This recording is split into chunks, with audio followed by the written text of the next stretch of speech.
all these athletes up here, it's kind of amazing to me that a guy who can't run, can't hit, can't catch, certainly can't throw, can't even button his jacket anymore, going into a sports Hall of Fame.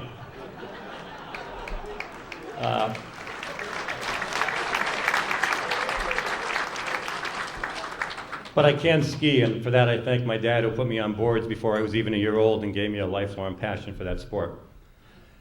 I've been thinking back on how this all began, and I think I can point to two things during my high school year. The first was during the summer between my sophomore and junior years. Bart Barnes, who was the publisher of the Bristol Press and a tennis buddy of my dad's, needed somebody to write up some tennis matches, and he asked me if I'd be interested. He sent me down to meet with Chuck McCarthy. While I was down there, Chuck asked me if I knew anything about football, and I lied and I said yes. He said there was a new coach at Central High, and would I go to his first practice and write up something about that first practice. So I went down to the central field at the time down at the Boulevard, and before I even left the parking lot, I could hear this new coach yelling. Decided I didn't really want to have anything to do with him. So I only got as far as the top of the equipment shed. And I listened to him go on for a while, and then I went home and I wrote up a story about the new coach that put his team through the first day of practice. My first article appeared in the press on September 1st, 1964. And I know that because I looked it up a couple weeks ago. It was pretty bad. I went back to see Chuck, and he said to me, "You didn't go down and talk to him, did you?" I said, "No." But fortunately, I learned a lesson. Chuck gave me a second chance. That new coach was Yosh Redmond. I got to talk to him plenty over the years, and now I'm proud to be joining him as a member of the Hall of Fame. Didn't get to do much football those first few years, but I did a lot of other sports. I learned a lot from Chuck McCarthy and Lou Bachman and Pop Simmons and the old characters at the Bristol Press. They put me on the Bristol Eastern football beat.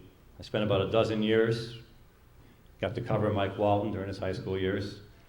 Got to spend a lot of time talking to another Hall of Famer, Dave Mills, before and after every game. Even did that long distance through my years at UConn. My other break came in 1965 when Ray Flynn, who was the president of McCabe Waters, asked the people at the press if they knew anyone who could keep score. Chuck recommended me.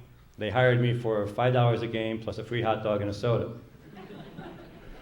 42 years later, I'm still there, but now I don't get paid and I have to buy my hot dogs.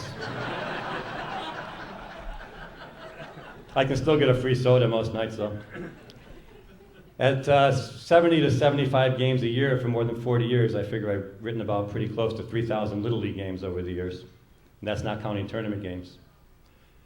The opportunities that my connections, first with the press and then with the other sports organizations in Bristol, have given me have been tremendous. Next week, I'll be covering my 40th Battle for the Bell. I've traveled to 5 World Series events with Bristol teams. I've watched baseball stars like Fred Lynn, Jim Rice, Bob Stanley, Gary Carter, Ryan Sandberg, and many others play for and against the Bristol Red Sox at Muzzy Field. I've had the chance to apply my love for statistics and puzzles by keeping records and making schedules. I've become a national scorer for the American Legion. I've even had a field named after me. Because of my sports connections, I also got to become a coach, even though I can't play soccer either. I had a good run as track and field coach, and for the last 30 years, I've taken the freshman soccer teams off to games every fall at Central High. The coaching experience has been among the most rewarding parts of my teaching career. I grew up playing in Rockwell Park and sneaking into Muzzy Field. I never dreamed I would spend so much of my future life in that old place. I think I've probably walked up those 56 steps to the press box more than anybody else, and I've loved every minute of it. I want to thank my family who are here tonight, especially my mom, for putting up with all of those missed events because I had to cover a game. And I especially want to thank my dad, who is not with us, for getting me connected with the press, and as I said before, for making me a skier. He was involved in a lot of sports, and the only one that I caught on to was the skiing, but it's been a big part of my life for as long as I can remember.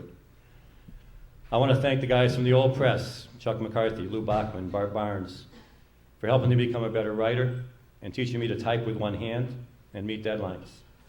And the guys from the new press for allowing me to continue to write, even when I don't make those new early Friday night deadlines. I want to thank the people from the American Legion Baseball Committee who are here tonight. They've also been a big part of my life over these last 40 years. And I want to thank the guys from outside the sports world, the members of the American Legion Boys Day Commission, Ernie Remigallo and the crew from the Haunted Graveyard at Lake Compounce for their support and their kind words leading into this event. And my friends Vern and Lois Koch for being there over all the years and for being here tonight. And their son Pete, who was one of my first soccer students who came down from Maine and got here in the middle of this dinner. And I want to thank my other family, my friends and colleagues from Central High School and the Bristol educational community who are here tonight. I truly appreciate all of your friendship and comradeship over the last 35 years. And finally, I need to thank all of you, all of the athletes of Bristol whose games and exploits on the field I've written about over the last 40 years. Whether I was writing, scoring, timing, announcing, or just watching, you've given me the opportunity to be a part of the Bristol sports scene.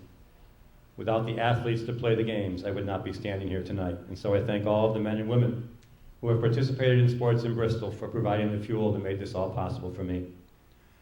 I'd always thought of a Hall of Fame as a place where someone goes after his career is over and relive the glory days. When the Bristol Sports Hall of Fame first started talking to me about this honor, I told them I wasn't ready. I'm not done yet.